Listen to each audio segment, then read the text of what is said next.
a todos, ¿cómo están? Bienvenidos al primer episodio de la segunda temporada de Show Off, temporada 2024. Diana, ¿cómo estás? Yo estoy súper bien, súper contenta, de verdad, se siente muy bien volver y poder traer más entrevistas y conocer a más personas y conocer un poco más del trabajo detrás de escena, de todo lo teatral, lo cultural. Así que quédense con nosotros. Sí. Sí, pero la temporada del año pasado nos quedamos cortos en realidad con todo lo que queríamos mostrar. O sea, hay definitivamente muchísimo más para ver y para conocer detrás de la escena. Y de hecho el tema que hoy queremos traer de la persona también que viene a hablar hoy con nosotros tiene que ver mucho con el tema coyuntural del país. En realidad, ustedes saben que últimamente el tema político está bastante movido con todo lo que está ocurriendo.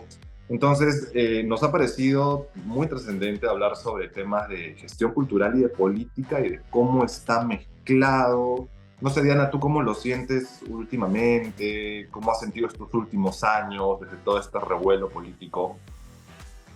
Bueno, en realidad, yo honestamente creo que si bien muchos artistas se han sentido como alejados de lo político, en realidad todos estamos inmersos. Entonces, porque nuestro contexto está determinado por las normas, por lo que se puede hacer y por lo que no se puede hacer, y eso está normado por quienes, por justamente los políticos. Entonces, hay mucho en realidad de qué hablar y también sobre la gestión cultural, ¿no? Cómo la gestión cultural puede apoyar a las políticas públicas y para ello vamos a enriquecer esta conversación con nuestro invitado del día de hoy, que no solamente para mí es una persona a la que yo le confío mucho, le tengo mucho cariño, sino que lo conocemos desde que somos niños y hemos visto como el crecimiento de cada uno en el sector artístico. Así que, sin más preámbulo, creo que podemos arrancar este día, esta entrevista de Show Off junto a Pablo Antonio de los Ríos.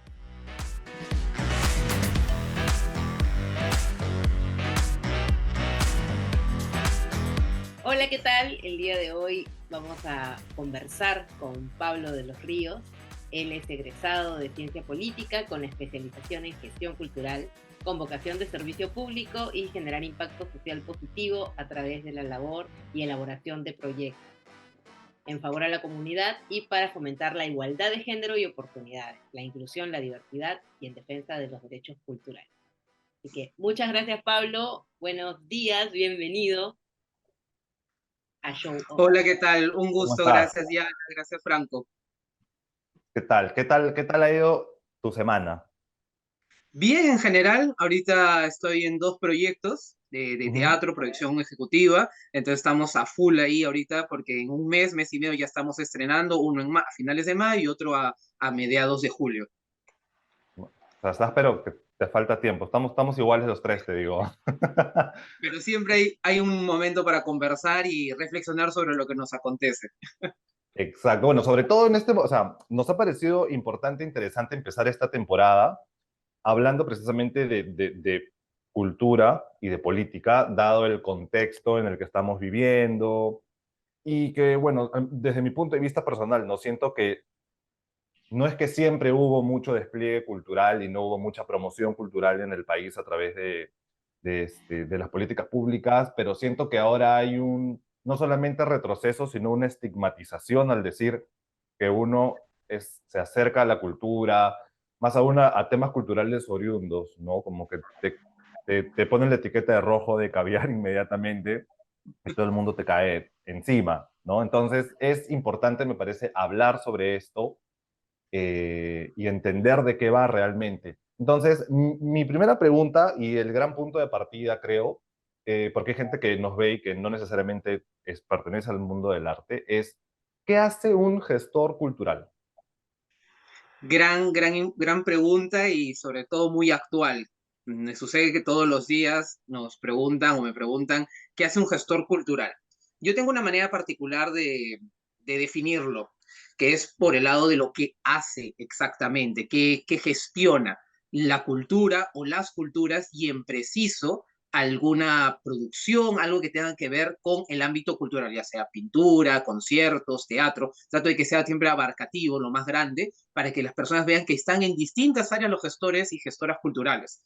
y que a partir de eso que gestionamos, tenemos que ver tanto el público, los ciudadanos y ciudadanas, y también del otro lado, todo lo que tiene que ver con los elencos, también generar su sostenibilidad en el tiempo, porque es algo que es una gran responsabilidad para los gestores y gestoras, es darle sostenibilidad, tanto financieramente como que pueda durar un gran tiempo y pueda llegar a una gran cantidad de público en el mayor tiempo posible, ¿no? Entonces creo que gestionar cultura es una gran responsabilidad porque te permite tener una audiencia con la cual deliberas de otras formas, a través de las artes en particular, y sobre todo te permite abordar cuestiones actuales o cuestiones que no hemos estado reflexionando en los últimos tiempos. Entonces, gestión cultural para mí es muy importante para poder llegar a abarcar un sinfín de reflexiones, sentidos comunes de las personas. Entonces, finalmente trabajas con la cultura o las culturas en sentido plural, porque también hay que reconocer la diversidad que tenemos, porque no solamente se limita a las artes escénicas, sino al patrimonio cultural, a las artes musicales, a todas las artes posibles, y ahí están los gestores y gestoras haciendo sostenibles esos proyectos y haciéndolo viable para la gente. ¿Y en qué punto tú sientes que la gestión cultural se mezcla con la política? O sea, ¿en qué punto la línea se diluye y es como que estuvieras en un mismo ecosistema? Wow, es interesante tu pregunta. Voy a tratar de referirme a una vivencia particular. Yo cuando tenía 18 años comencé a trabajar como anfitrión en el Teatro La Plaza y en ese entonces yo estaba comenzando mis cursos de ciencias políticas en la Ruiz de Montoya.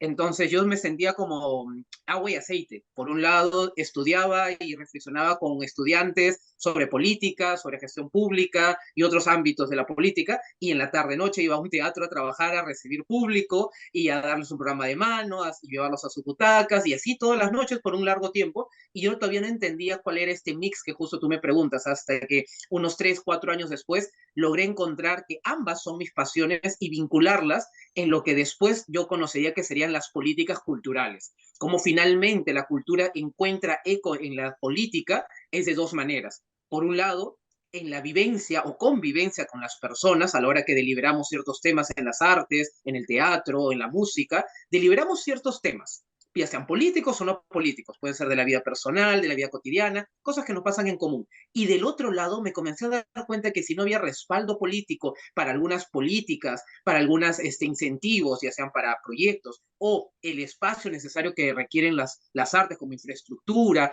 espacios escenográficos, es decir, un sinfín de necesidades que tenía las artes, me comencé a dar cuenta que la posibilidad de mezclar ambas pasiones era real. Entonces, cuando comencé a trabajar en el Teatro Municipal, en 2014, ya hace 10 años, me di cuenta que sí era posible mezclar esta pasión por la cultura, por las artes, por el teatro, y con la política pública propiamente. Y ahí descubrí las políticas culturales que finalmente lo que son es dar instrumentos, incentivos para que todos y todas podamos desarrollar a plenitud nuestros derechos culturales. Es decir, ustedes, yo y quienes nos escuchan, tienen el derecho desde el día que nacieron de ejercer sus derechos culturales, así como derechos políticos tenemos, derechos sociales, también tenemos derechos culturales, que son la tercera generación de los derechos, como se dice, en su reconocimiento para la diversidad, para la participación en la vida cultural y sobre todo la posibilidad de acceder a ello. Entonces ahí me di cuenta que hay un sinfín de herramientas institucionales que los ciudadanos y ciudadanas deben exigir a sus funcionarios para que puedan darse esta posibilidad de que participemos todos y todas en la vida en comunidad y en cultura, ¿no? Claro. Sí, justamente esa sinergia, esa unión de ambas pasiones, en tu caso, derivan de un interés que, para entrar en contexto con todas las personas que nos escuchan o ven, a Pablo yo lo conozco desde el colegio. Entonces, Pablo era Desde los 8 años. desde, Es que desde una los mini Diana. 9 años. Entonces, recuerdo a Pablo siempre como declamando, siempre como representando en algunos aspectos al aula. Y también recuerdo que ahí es donde comenzó nuestra conexión, y lo digo en plural, porque ambos en ese colegio teníamos el acercamiento hacia el arte musical y también teatral, ¿no? Entonces, un poco por ahí nació esta inclinación, porque claro, también uno dice, ¿cómo así alguien entra al mundo del arte? ¿Qué es lo que pasa? Y justamente muchas veces tiene que ver con algo que viste o algo que viviste a lo largo de los inicios de tu infancia o tal vez ya un poco más grande, pero que de alguna manera te impacta. Cuéntanos un poco esos inicios y esas decisiones que definitivamente han ido tomando, porque yo recuerdo en el anuario que decía ciencias políticas, que él quería estudiar ciencias políticas. Y lo Entonces, hizo. pero O exacto, lo hizo, sea, pero salió a eso. hubo esta cuestión también del aspecto artístico. Qué lindo, gracias por la reflexión, me conmovió. Es cierto, yo te conozco desde los 8 años, tercero y primaria exactamente, y enhorabuena que nuestro colegio, el Giordano Bruno, un colegio filosófico y humanista, nos promovió las artes, la formación artística, tocamos instrumentos, participamos en concursos de música, teatro, y ahí casualmente en mi promo somos tres quienes hemos derivado en el mundo cultural gracias a esa formación, hemos hecho teatro y nos seguimos encontrando en espacios teatrales como con Diana, Sujin en el Teatro La Plaza, y comenzó esta pasión, como tú bien dices, cuando declamaba, y eso es incluso desde primaria. Entonces, en mi casa hubo mucho acercamiento a la cultura, no es que vayamos tanto, en ese entonces no es que íbamos tanto al teatro, pero sí había un acercamiento, una sensibilidad, una formación en casa. Entonces eso permitió que, por ejemplo, a mí me encantaran las declamaciones, mi capacidad de memoria también me ayudó un montón, y luego eso devino en querer ser actor o actuar principalmente en las obras que hicimos con Diana en tercero, cuarto y quinto de secundaria. Y por mi gran memoria, creo que la profesora me dio el personaje de Shakespeare de Próspero, me dio Próspero que casi el 80% del texto es estar en escenario y no puedes ir ni al Ajá. baño. Entonces en los ensayos sufrí un poco porque no podía escaparme. Entonces ahí vino mi pasión, pero me encantó todo el mundo que conocí y que yo no sabía que me estaba formando de alguna manera para lo que ahora ejerzo, ¿no? Porque algo que también me gustó mucho de esa formación es ser este rol humanista donde puedes dedicarte a distintas ramas de las artes, distintas profesiones, incluso si bien yo egresé de ciencias políticas, es una herramienta que me sirve, digamos, para analizar, debatir y proponer sobre todo políticas y sobre todo soluciones a la ciudadanía, pero es algo que no ejerzo propiamente. O sea, yo hice mis pininos ahí, hice trabajo de investigación y luego me dedico más a la gestión cultural debido a que yo comencé desde los 18 años en el Teatro La Plaza como anfitrión y luego ya distintos cargos comencé a asumir hasta ser jefe de teatro en el municipal, en el Teatro La Plaza, luego coordinador en Microteatro Lima, que estaba en Barranco, y ahí hacía un sinfín. Y en la época escolar creo que de alguna manera me permitió conocer de todo un poco para poder entender la dinámica cultural y también yo darme cuenta de que esto era mi pasión, que algo que me encantaba, pero aún no entendía bien yo dónde encajaba. Entonces sí sentí muchos años después de que quería ser una herramienta para el sector cultura, una herramienta en el sentido de que pueda hablar de política y cultura y sobre todo sensibilizar a los ciudadanos y ciudadanas, porque entiendo que mucha gente dice, ay, pero la cultura es para los que tienen plata o la cultura es para unos cuantos o para los cuatro gatos que van a Miraflores a ver teatro. Y es falso, la cultura lo hacemos todos y todas, en todos los espacios, todos los días. Entonces, eso permite una relación distinta. Incluso como anécdota personal, puedo decir que reconozco que gracias a una educación que incentivó en nosotros, es que hemos podido dedicarnos a las artes. Por eso es importante la educación artística desde el colegio. Si no hubiéramos tenido eso, no hubiéramos tenido curso de arte, de teatro, de música, imagino que aquí no estaríamos ni hablando ni de esto, ni de asomo. Y por el otro lado, un espacio donde mi familia podía darme libros, donde podía darme. Entonces hay un capital cultural que vamos adquiriendo, que heredamos de nuestra familia y de nuestros colegios. Y Sí, justo yo quería hacer pie en lo que acabas de decir, de ese concepto que tiene la gente por cultura, ¿no? Que la gente piensa que la cultura es aburrida, para sumar a algo que tú decías, y que no necesariamente es así, ¿no? O tú piensas que verdaderamente existe una cultura un poco, o sea, no cultura, pero un entretenimiento más frívolo y un entretenimiento con contenido. ¿O crees que finalmente todo está en el mismo saco, pero de repente eh, desarrollado con una fórmula diferente?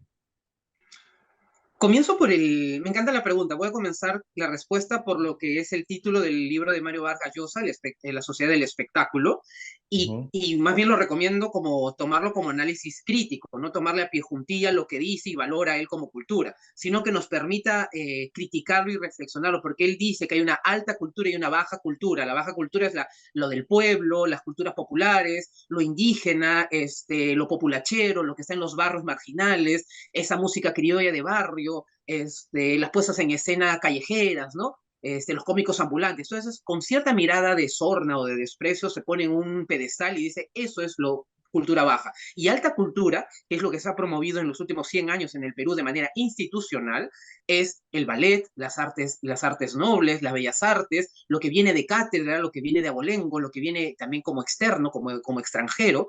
Entonces, incluso tuvimos un Instituto Nacional de Cultura que ahora, desde hace 10, 12 años, ya es Ministerio de Cultura, pero el INSX es desde el año 70. y existía dentro de esa noción clasista y sobre todo, algo que a veces no reconocemos, es una manera despreciativo, marginalista, que busca de poner parámetros de dónde, qué es cultura y qué no es cultura. Entonces, muchos de los que nos pueden estar escuchando pueden estar pensando de, esto no es cultura, esto es cultura. Cuando me siento a ver teatro como espectador es cultura. No, todo es cultura, como decía hace un momento. Y eso nos permite también llevar con tu pregunta, a que la gente cree que es aburrida la cultura. Y en verdad no, cada uno tendrá sus gustos, sus pareceres, alguna lectura le parecerá más divertida que otra, alguna obra de teatro, una ópera o una comedia o un show de clown. En fin, son distintas expresiones de las artes y cada uno descubrirá a lo largo de su vida cuál le apasiona y le gusta más. Pero justamente eso es lo que debe permitirnos el acceder a la cultura, ya sea que sea la barrera económica, por un lado, u otro, las distancias, sobre todo en Lima somos muy clase media y sobre todo en 3, 4 distritos está concentrada la distribución de teatros. Para decirles un dato, solamente de los 100 teatros que hay a nivel nacional, casi más del 80% están en Lima, de los 100 teatros más importantes, ¿no? Entonces, con infraestructura y todo. Y ahora hay que pensar qué personas van y el nivel económico que tienen que tener para poder acceder a esa cultura. Y sumémosle que Lima no es un lugar agradable para transportarse. Entonces, quien quiere ir de Lima Norte o Lima Sur a un espectáculo en Miraflores demorará 2, 3 horas de subida, con lo cual la cultura no solamente le podría resultar aburrido, sino lejana y distante por temas de brecha de transporte. Por eso hay que hablar siempre de todas las políticas son transversales, las políticas públicas, porque si no hay transporte óptimo, si no hay calidad de vida óptima, tampoco va a haber unas políticas culturales óptimas para que cada uno ejerza estos derechos. Entonces, cuando dicen que la cultura es aburrida, creo que parten de la mirada clasista de esto de las bellas artes, ¿no? De creer que solamente hay un tipo de arte que hay que valorar y promocionar, que es lo que hacía, como digo, en los últimos 100 años ha hecho el Estado, tanto a nivel local como a nivel nacional, ¿no? Claro, con respecto a lo que dices, sí, yo también comparto un poco eso. La cultura no solamente es las artes en general, sino también las costumbres, las cosas que nos acompañan en ¿Mm? nuestro cotidiano y que mucha gente cree que no vive en un ámbito cultural porque no está cercano a. Y eso es un gran problema y claro, volver a redefinir cultura para las personas que tienen este pensamiento no ya inculcado de la cultura es solo esto y yo estoy lejano, ¿no? Genera todo este problema individual de ver como la cultura es algo que no quiero, de lo que no quiero acercarme porque no lo entiendo, no es tan Mm. accesible, no es tan sencilla. Es más, los mismos, o sea, partiendo solo de la infraestructura de muchos de los teatros, hay personas que les tienen miedo. Igual que los museos, ojo, creo que pasa lo mismo con los museos. Es como que ven al Sí. museo Creo y que es más como, con los museos todavía. exacto. Entonces hay esta cuestión de no querer acercarse por miedo a que no, como que lo que son o lo que sienten sobre ellos, su autopercepción, no se acerca a cómo podría interactuarse con el espacio, ¿no? Entonces, bueno, vamos a seguir hablando de todo esto que es sumamente interesante y que muchas veces no se analiza y que esto se ve desde la gestión cultural justamente para poder abordar un tema o un proyecto artístico que también pueda beneficiar a una comunidad. Vamos a continuar hablando de esto y para eso vamos a hacer primero un corte y volvemos. ¿Mm?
Bueno, ya estamos de regreso aquí con Pablo para seguir hablando sobre política y gestión cultural.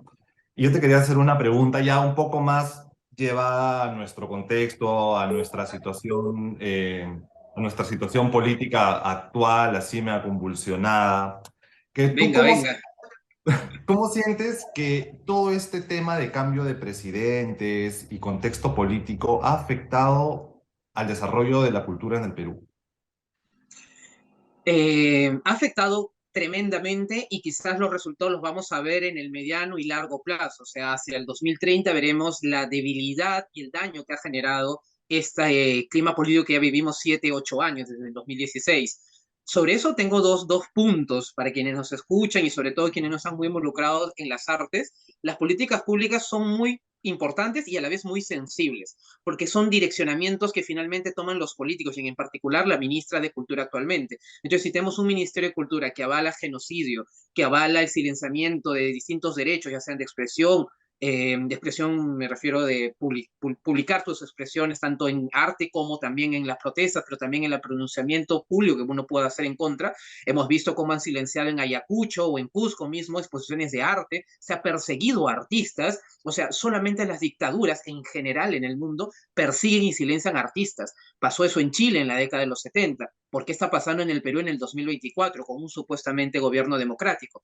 Y eso también nos llama a la atención al segundo punto, que es cómo estamos reaccionando como sector artístico, porque finalmente seremos artistas en distintos campos, pero no dejamos de ser ciudadanos y queremos tener alguna opinión o participación, y creo que somos los primeros en llamarnos a tener un pronunciamiento, porque trabajamos para la gente, o sea, quienes damos las caras, quienes estamos sobre el escenario, quienes promocionamos las artes, finalmente somos los distintos miembros que somos parte de esa comunidad. Que no tengamos un pronunciamiento, una línea roja en ponerle un parche, una protesta, un hasta aquí nomás a un gobierno que se precia de ser democrático, pero es genocida y autoritario en todos sus ámbitos, me parece muy sensible. Y eso, como les digo, hacia el 2030 veremos cuáles son las consecuencias de tener tanto una generación actual, pero también una nueva generación de artistas que no se han pronunciado sobre esto, no han marcado un terreno claro, y cómo vamos a construir políticas públicas con ese terreno endeble, ¿no? Endeble en lo institucional y endeble como comunidad. Entonces, creo que ahí tenemos una gran responsabilidad todos y todos, y por ello me atrevo a pronunciarme de esta manera, porque creo que hay que dar esos gatillazos, esos brillos, si quieren, en el espacio en penumbra que diga, para poder darle luz a más gente y decirle, oye, no nos apaguemos como comunidad y sigamos pronunciándonos en distintos ámbitos, y que la política cultural es demasiado importante como para dejárselo solo a funcionarios y que ellos aprueben formularios y listo, ¿no? Esa es la parte de nuestra. Incluso con Diana en su momento participamos en una protesta contra el gobierno de la alcaldía de 2014, de 2015 que diga, cuando entró Castañeda y silenció las artes, redujo el presupuesto, creamos el movimiento Lima Quiere Cultura, estuve ahí involucrado con Vanessa Vizcarra, con Álvaro García, con varios miembros de las artes, funcionarios, exfuncionarios, porque había que poner la atención que la ciudadanía estaba quedándose sin un baluarte que es la cultura. Precariamente se había construido en la gestión anterior una gerencia de cultura. Y esas conquistas pequeñas son las que finalmente permiten el desarrollo de la cultura. Si hubiera durado ese proceso estos 10 años que han pasado, otra sería nuestra realidad en Lima, al menos como región, ¿no? Claro, definitivamente, sí recuerdo esa marcha, yo estaba embarazada cuando fuimos a esa marcha y si bien no hubo una movilización tan grande como se esperaba, fue muy significativa porque el reunirse y el buscar que un conjunto artístico pues visibilice la problemática que se está viviendo es muy importante, igual que ahora el licenciamiento de las universidades de artes, ¿no? Como la Universidad de Música, ahora mismo la de Ballet. Entonces, hay todo un, entre comillas, avance, pero no sé si es, y esa es mi duda, ¿no? Si es porque realmente les importa o solamente es un, ok, cállate este ratito, mientras tanto te doy este paliativo para que tú estés tranquilo y luego yo sigo con mi agenda. O sea, puede ser también una cosa así, ¿no? Como que vamos a decirles ya, está bien, y vamos a cumplir con ciertas cositas solamente por esta cuestión de que no, de que el sector no se levante tanto, no fastidie, ¿no? Hay como esta cuestión que yo he sentido, ¿no? Como vamos a empezar a darles las migajas a ver si con eso están contentos. A mí me pasa, y creo que es muy importante también identificar que las personas y esto lo saben, es curioso porque todo el mundo lo sabe, es una cuestión que uno sabe, pero que no es realmente consciente o no busca cómo nutrirse mentalmente y también coyunturalmente, ¿no? Porque la gente es muy indiferente, ¿no? Entonces, mientras menos sepas del mundo en general, no estoy hablando de solo lo cultural, más fácil eres de influenciar. Y obviamente los políticos tenemos una larga data histórica de que han querido silenciar la cultura porque es lo que les incomoda, igual que el periodismo, ¿no? Pero les incomoda, les generamos como este ruido de, oye, estamos criticando esto y por eso la censura que hablabas hace un momento. Entonces, hay esta cuestión de mientras más herramientas tengamos cada uno, cada ciudadano, ¿no? Con respecto a saber en dónde estamos parados y por qué estamos ahí y qué estamos haciendo y qué está sucediendo en nuestro entorno, somos más poderosos con nuestra voz y nuestro voto, ¿no? Hablando un Ajá. poco de política. Pero en este caso, hay este adormecimiento y esta cuestión que también en algún momento lo hablamos con David Carrillo, de que ahora todo es más fácil porque todo te llega a tu casa y la idea es que te quedes en tu casa y que no te muevas para que no veas los problemas de transporte, como tú dices, ¿no? Así es. Los problemas de movilización. Entonces, todo te quedas en tu casa, tú tranquilo, feliz, y estás ahí. Y ese realmente es un problema, porque claro, cómodamente uno puede decir, pero es más cómodo, es más fácil, Mm. pero ¿es lo mejor? Esa sería como la pregunta, ¿no? ¿Es lo mejor realmente? ¿No? Y a raíz de eso, Pero, bueno, dime, no, dale, dale, dale. a No, que raíz quería de solo eso, acotar con ese tema de que quedarse en casa y no salir, y eso lo ves un poco en, si hablamos de ese fact, es lo que te dan en la tele, ¿no? O sea, no tienes que salir, te quedas en tu casa, pero ¿qué hace la televisión abierta? Te embrutece y te pone historias completamente intrascendentes, que no te dicen nada, que no te comunican nada, que viven del morbo, ¿no? Entonces, quedarte en tu casa es recibir lo que buenamente te da, pero salir a ver arte es, creo, salir a buscar una verdad o salir a buscar una identificación de algo que te está movilizando por dentro, de una necesidad que tienes y precisamente creo que el Ah, arte genera esa incomodidad, ¿no? Que la gente genera una reflexión en las personas al identificarte con lo que pueda estar ocurriendo a nivel escénico y te cambia el chip, ¿no? Yo me acuerdo así rapidito, nomás que cuando yo estudiaba actuación, hicimos una muestra en el Parque Kennedy, y me acuerdo que había un señor que parece que nunca había visto algo teatral, ¿no? Una apuesta, y nos vio, y se acercó de mi profesor, que es, bueno, Franklin Dávalos, y le dijo, ¿qué es eso que están haciendo? Y, bueno, sí. somos actores y estamos haciendo, bueno, teatro, pero en espacio público. El señor se quedó como que había visto la luz, había visto a Dios.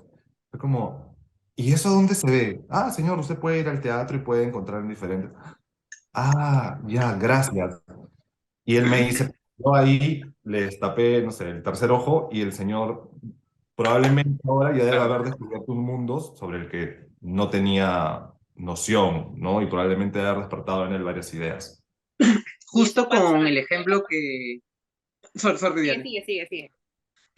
Justo con lo que tú mencionas es uno de los temas que a mí me apasiona cuando haces intervenciones en espacios públicos y eso tiene que ver mucho, siempre, por eso exijo que la comunidad se pronuncie en favor de políticas locales y políticas culturales a nivel nacional, porque los espacios públicos son los espacios, los primeros espacios para formar públicos, de lo que tanto hablamos y creo que es también en los últimos años se ha vuelto como una meta para todos los teatros y producciones de formar públicos, atraer más gente, pero no, la gente no va al teatro porque quiera o le des una promoción o hayas generado comunidad para jalarlos porque vienen digamos, por temas educativos o algo, sino vienen por espacios preformativos. Y esos espacios preformativos son los espacios públicos. Que tú abras tu puerta de tu casa y salgas al frente de tu parque o cerca del parque que estés, vayas y de pronto te cruces con una actividad cultural, con una intervención así, es lo que va a permitir la primera píldora de acercar a la persona y decir, ah, esto me gusta, esto me ha encantado, esto qué es, que se pregunten. Eso es muy virtuoso y por ello es que yo también defiendo mucho de las políticas públicas que fomenten la intervención en espacios públicos a dos niveles. Uno, generar las infraestructuras en los parques, espacios públicos, donde se puedan montar obras de teatro, pero también un sinfín de presentaciones artísticas, musicales y todo ello, danzas, pero también del otro lado, el incentivo a, no que, a tener accesibilidad. Y la accesibilidad pasa por dos niveles. El reducir el costo económico, que por lo general si lo brinda el Estado o las municipalidades, sea a costo cero y que sea subvencionado directamente desde las municipalidades a las producciones, porque por supuesto que todos tenemos que pagar nuestras cuentas y obviamente los artistas no lo tienen por qué hacer gratis. Y esa frase como látigo que casi tenemos como comunidad es el amor al arte. No, el amor al arte no paga la luz ni el agua. Tenemos que cobrar y como todos trabajadores, un zapatero cobra por su técnica, también un ingeniero, un obrero, todos los de cultura tenemos derecho a cobrar. Creo que es el sentido básico de esta propuesta. Pero del otro, también tenemos que generar espacios donde se generen esos diálogos en comunidad. A mí me encantaría, y es uno de los proyectos que se quedó ahí en el tintero en la época municipal, de generar que estas infraestructuras, parques, tengan espacios y programaciones, que es lo más interesante, y Diana me entiende en ese código. Una programación es a lo largo de un año. No es que, por el día de la madre voy a llamar a 4 presentadores y ya hacen su show. Eso es lo que malentienden los políticos. Y un poco respondiendo a lo que tú decías, Diana, creo que finalmente hay que reconocer que los políticos son utilitaristas. Si esto me conviene darle la universidad, como hizo Dina Boluarte, darle la ley para que se queden callados o te golpeo por aquí, pero después te premio por acá, es una forma de gobierno autoritario finalmente. Y la censura, hoy por hoy, en el siglo XXI, en el año 2024, no se da como hace 30, 40 años. La censura se puede dar con un proyecto de ley como la de Adriana Tudela, que busca quitar incentivos al cine, que busca silenciar de alguna manera algunas propuestas diversas como las lenguas originarias, las propuestas LGTB. O sea, es decir, esta es una nueva forma de hacer censura. Y del otro lado tenemos lo peor, un agotamiento de parte de la ciudadanía, que incluso yo no los culpo y ya desde politólogo digo, hay un agotamiento porque la clase política no le sirve a los ciudadanos, porque los políticos tienen que servirnos a nosotros y no viceversa, nosotros serles útil a ellos. Entonces creo que ahí es donde el ciudadano pues prefiere quedarse en su casa porque sale, hay problemas en el espacio público, hay problemas de inseguridad, hay problemas de transporte y nadie le resuelve. Entonces ya tú vives un sistema que te agobia. Entonces sumarle más problemas, entiendo, las movilizaciones, las protestas se han reducido incluso en los últimos años, porque más que el agotamiento político, se suma lo otro que es más grave, que es la posibilidad de que te maten en una protesta, que un perdigón te caiga en el pecho y te mate, como le pasó a un señor de 60 años que no estaba participando en la protesta, estaba como transeúnte, y fue que le cayó una bomba lacrimógena en la cabeza y murió, lamentablemente. Y sigue impune muchos de esos delitos. Las protestas y la manera en que hemos abordado en los últimos años la protesta social ha generado la criminalización, tanto en el discurso, pero también a la hora de enfrentarnos en el espacio público, al final perder la vida, ¿no? Lamentablemente. Y hablando un poco justamente de esto del espacio público, que es muy importante para la gestión de públicos, justamente, ¿no? Porque es, yo creo que cada vez, y eso lo hablaba el otro día con un colega que se dedica a hacer teatro para la infancia, hay menos agrupaciones que se abocan a los grupos de niños o a los Sí. adolescentes. Yo creo que no existe teatro para adolescentes en Lima o en el Perú, no he visto, no puedo decir de otros departamentos, pero puedo decir de Lima, no he visto propuestas para adolescentes. Creo que es una etapa muy difícil, pero también muy determinante en cuanto a qué es lo que vas a hacer con tu vida, porque muchas de las decisiones se toman en la adolescencia de manera inconsciente y luego despiertan en la juventud y uno se abraza a ella, ¿no? Entonces, sí hay, aparte en el sector artístico, esas necesidades o esas urgencias que hay que atender para la ciudadanía, hay también las otras urgencias graves de las censuras con respecto al uso del espacio público, que cada vez está siendo más criminalizado, como si uno estuviera, o sea, no poder salir a hacer deporte, no poder usar los espacios Ah, públicos que son necesarios y de verdad son el pulmón para respirar de esta realidad tan difícil que tenemos a nivel político en nuestro país y que es tan necesaria y no hay un seguimiento o una programación propiamente dicha o a mí me han llamado de alguna municipalidad en algún momento para que presentara algo en un pasacalle de un eventito tal para hacerle campaña política a alguien, ¿ya? Y sí. encima que lo hagan gratis, o sea, como, y cuando tú les dices no, porque no lo voy a hacer gratis, por último, te miran mal, es como que no eres un buen artista por eso. Y es Ah, como, no entiendo, o sea, de verdad, uno de qué come, uno de qué vive, uno, después, ¿por qué el artista es pobre? O sea, tienen unas frases, unas máximas así muy curiosas, pero que realmente si uno se pone a pensar en ellas, te encuentras con ese choque en el que dices, las cosas no están teniendo sentido, no se están entendiendo bien. Sí. Este, Así que desde ese punto, ¿qué recomendarías, no? Para que de repente alguna gestión municipal o alguna gestión regional o algo comience a poder generar, porque yo sé que la burocracia es compleja, pero de repente tienen algún presupuesto que normalmente hay un presupuesto, pero que no saben Ujú. cómo activarlo o no tienen a la persona idónea en el puesto, que también pasa, Exacto. de cómo podrían generar estos primeros inicios de aprovechar el espacio público, porque no todas las gestiones tienen un teatro, y poder generar una programación, ¿no? Así como desde la gestión cultural, ¿qué Ajá. recomendación podrías dar? La primera, más que hablar con las municipalidades y los funcionarios, es los que nos están escuchando, los ciudadanos y ciudadanas. Primero, a primer nivel, reconocernos como comunidad, como vecinos, como peruanos, como ciudadanos, como parte de algo, y comenzar a exigir, ya sea en presión a las municipalidades, a nuestros organismos inmediatos, o también nosotros proponiéndonos para poder buscar las soluciones, porque en muchas localidades, principalmente en municipales distritales, no hay gerencia de cultura. Y aquí viene el gran error. La gestión pública en general, a nivel nacional, tiene un gran error en concebir el organismo de cultura. Está siempre adscrito o metido como subsecretaría de deporte y cultura, deporte, gastronomía y cultura. Oye, la cultura es una entidad distinta y aquí sí me voy a poner un poco con mi caballito de batalla y marcarle el terreno. Gastronomía para allá, turismo para allá, cultura para acá. O sea, no estamos en el mismo nivel. Si somos parte de del mismo ecosistema, es cierto, pero no creamos que es lo mismo, como sinónimos. Ah, juntemos en una subsecretaría de deporte, turismo y gastronomía y cultura, ¿no? ¿Cuál es la que hace, cuál es la directriz? O sea, yo estoy pensando como funcionario público, digo, ¿cuáles son las directrices de cada uno entonces? ¿Cuál es el presupuesto de cada uno? O sea, ¿va a haber un 100 soles para las 4 áreas? No puede ser, o sea, es imposible. Y cada uno tiene demandas distintas. Entonces, lo primero que le pediría es a los ciudadanos y ciudadanas es busquen espacios de comunidad, agrémiense, júntense, generen grupos, coordinen virtualmente, coordinen presencialmente, y esto ya está pasando incluso en Pueblo Libre, gracias a nuestra amiga Gloria Lescano, y que ha incentivado un sinfín de mecanismos para que se exijan a las municipales en aras de la ley de participación ciudadana, que eso es algo que no tenemos muy en cuenta los ciudadanos. Tenemos una herramienta de la ley de participación, tanto en el presupuesto como en la posibilidad de debatir y proponer proyectos para que lo implemente a través de una ordenanza las municipalidades. Entonces, ¿es posible hacer gremios, espacios de diálogo? Es posible. Segundo, tenemos las herramientas institucionales, las hay, las utilizamos muy poco. Y tercero, la posibilidad de que se dé este nuevo ecosistema con gerencias de cultura, con su presupuesto, con organismos participativos y sobre todo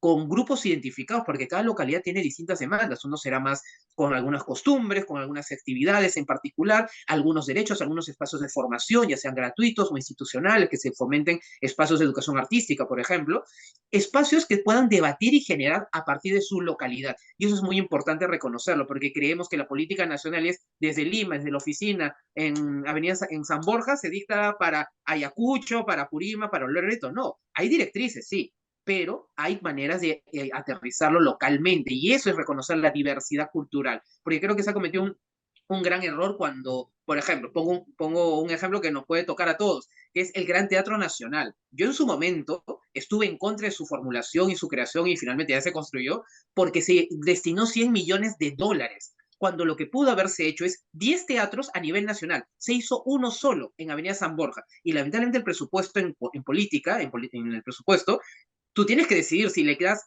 10 establecimientos o uno, y del presupuesto a alguien le tienes que quitar algún dinero a otro área, o sea, le quitas a salud o le quitas a educación para dárselo a cultura.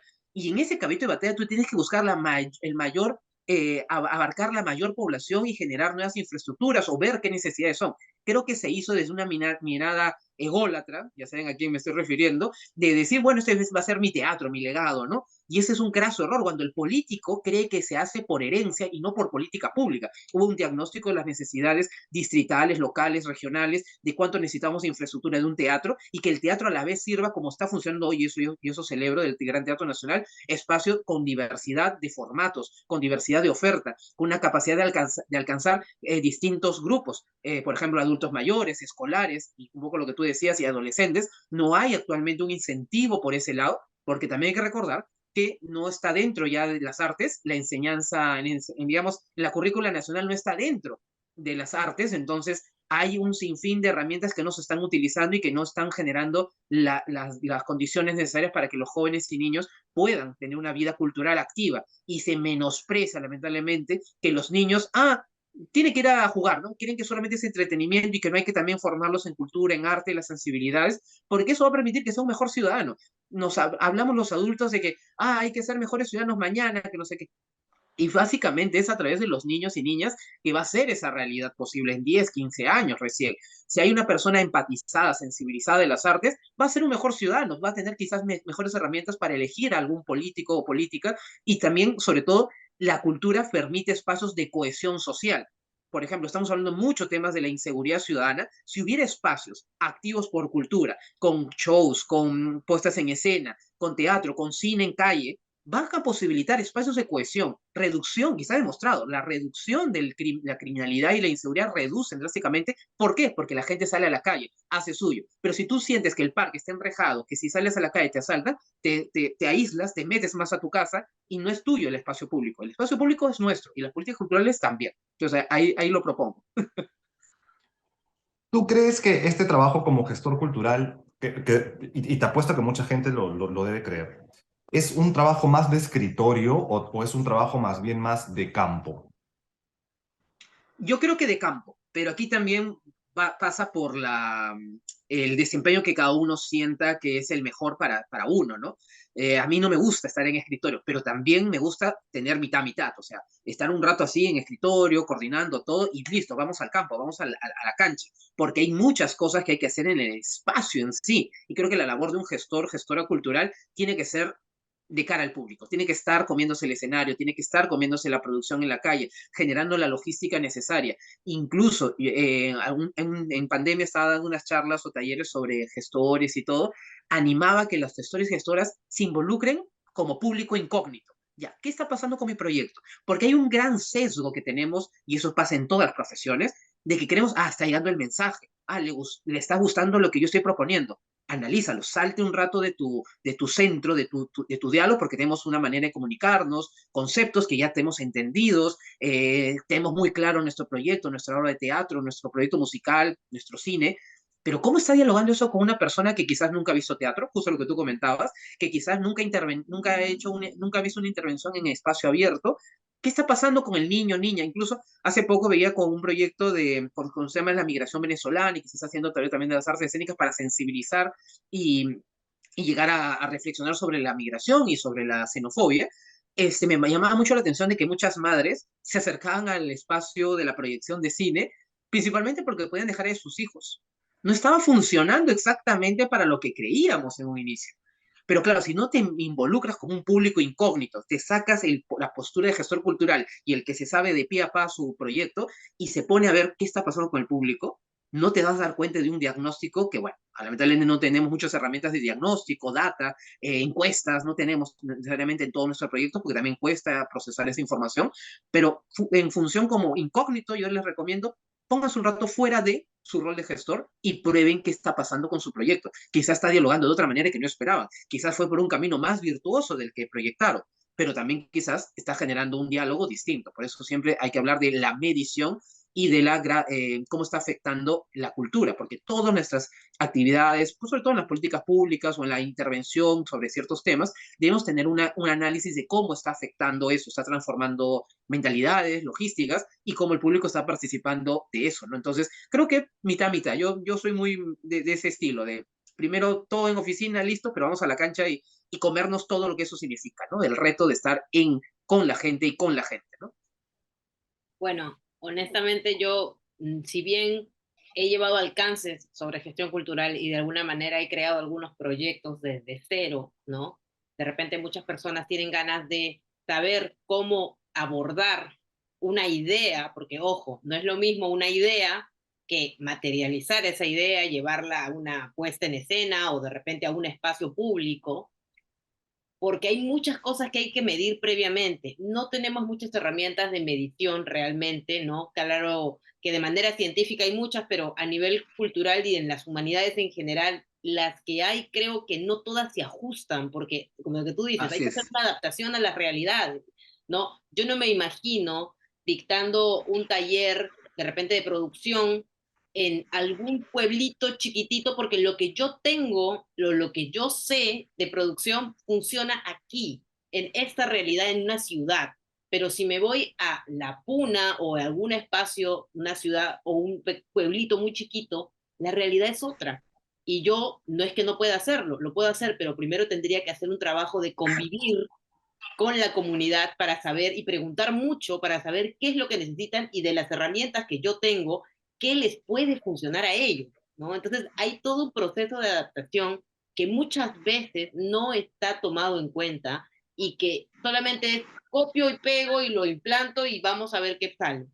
Y no es así. Entonces, lo digo porque de verdad todos somos distintos, cada persona tiene un mundo Sí. en la idea, en la vida, tiene una realidad distinta y a veces justamente la cultura, que es muy diversa, termina siendo como muy copia y pega y termino haciendo cosas que no deberías, ¿no? O que de repente no funcionan. Y después nos preguntamos por qué no funcionan, pero es porque no Ajá. estuvimos alertas, no hicimos este trabajo de campo del que hablas. Y a mí me ha pasado mucho de que como productora me siento como espectadora, ¿no? A ver con los demás y yo no veo tanto el espectáculo, sino veo a la gente, qué respiran, qué momentos sintieron algo, en qué momentos reaccionan, ¿no? Últimamente estoy haciendo un experimento que es salir del teatro y desde afuera escuchar las reacciones, porque la obra yo ya la sé, pero ¿qué está pasando con el público? ¿En qué momento hacen, oh, no? ¿O en qué momento se ríen? ¿En qué momento interactúan? Porque es una obra de teatro para niños, entonces estoy buscando la manera de cómo encontrar todo eso, ¿no? Entonces, Muy bien, me encanta. sí, definitivamente hay mucho para conversar, hay mucho para ver. Solamente quisiera Tenemos saber el- rápidamente, así Pablo, si tienes un sueño, ¿cuál es ese sueño dentro de todo este bagaje de lo cultural y lo político? ¿Qué te gustaría como, o a qué aspiras o a qué te gustaría ver materializado?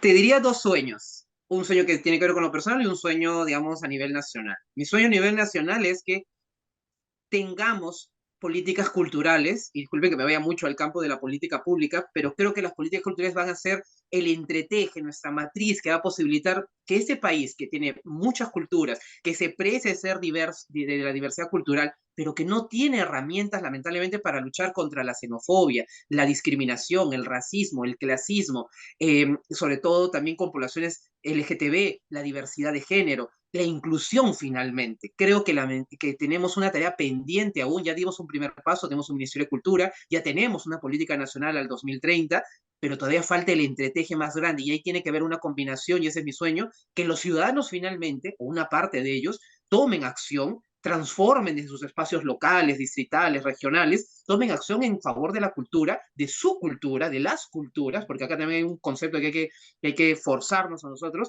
debemos tener un ministerio de las culturas, sino de la cultura, porque si no estaríamos hablando en singular y de cuál, una segmentada de todas, la alta cultura que yo refería de Mario Vargas Llosa.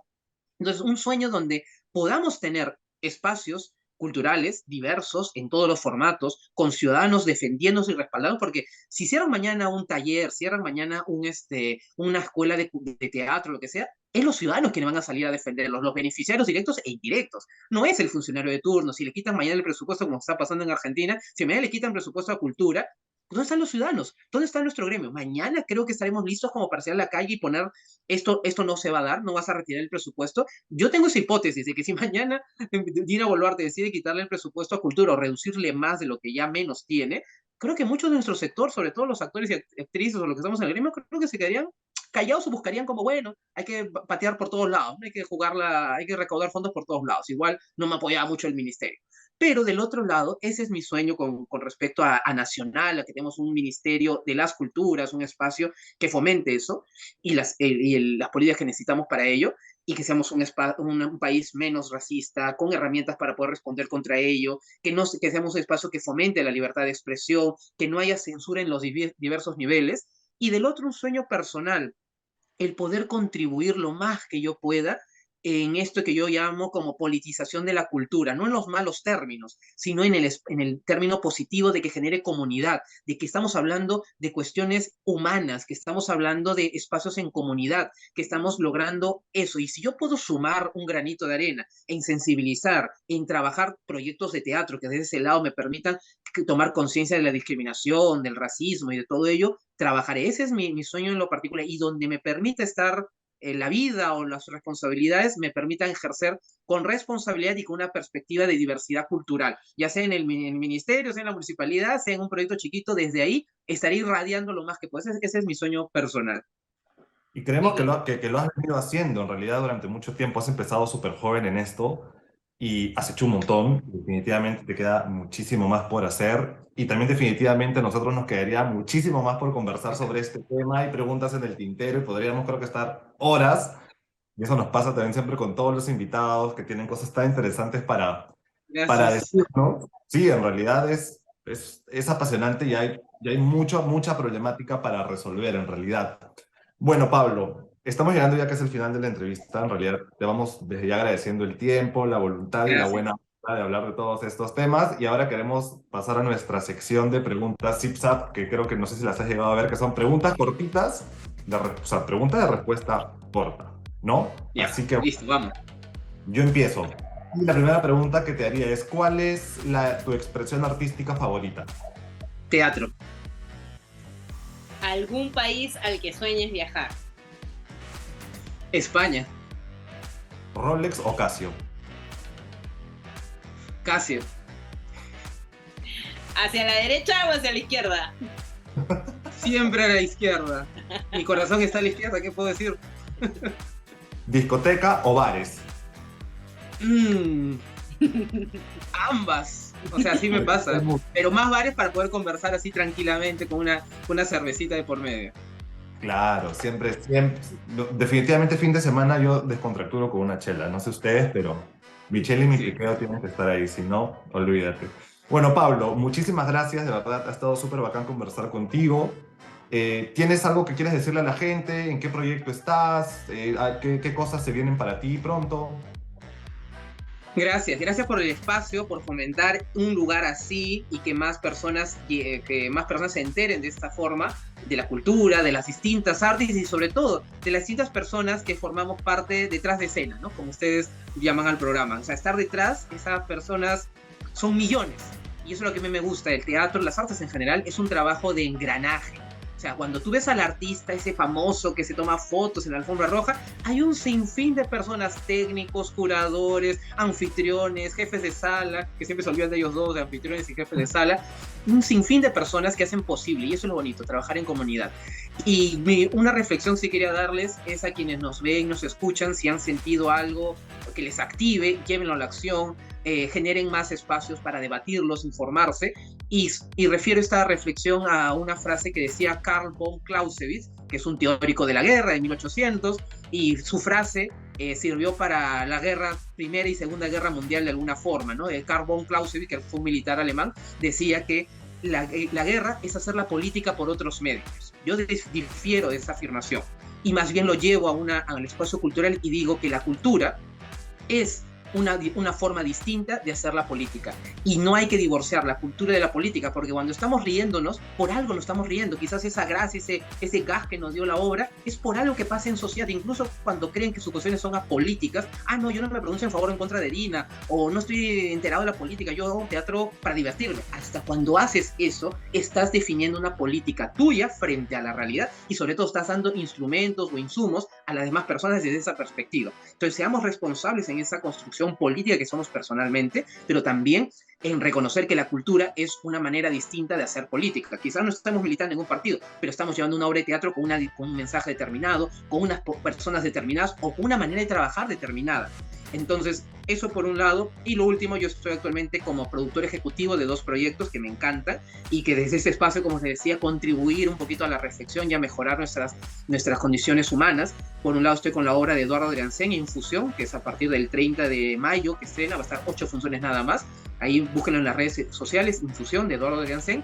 Y luego estamos trabajando con Persa Encinas, gracias al alcance que me hizo Diana a través de ella, para estar en el proyecto de Encinas, que es con Aibal, y la posibilidad de hablar de la migración venezolana y sobre todo sensibilizarnos sobre ese tema, que es anhelos o algunas formas de los anhelos, que se llama propiamente, que va a estar en el Teatro de la Pacífico a partir de la quincena de julio. Pero ahí búsquennos en redes sociales algunas formas de los anhelos. Entonces, en esos dos proyectos espero verlos en las salas de teatro, y cuando gusten, cualquier momento, si me ven ahí por la calle o ustedes mismos me encuentran en las redes, conversemos sobre cultura y siempre sobre política también. Así que fue un gusto, chicos. Gracias. ¿Cómo te encuentran en Instagram?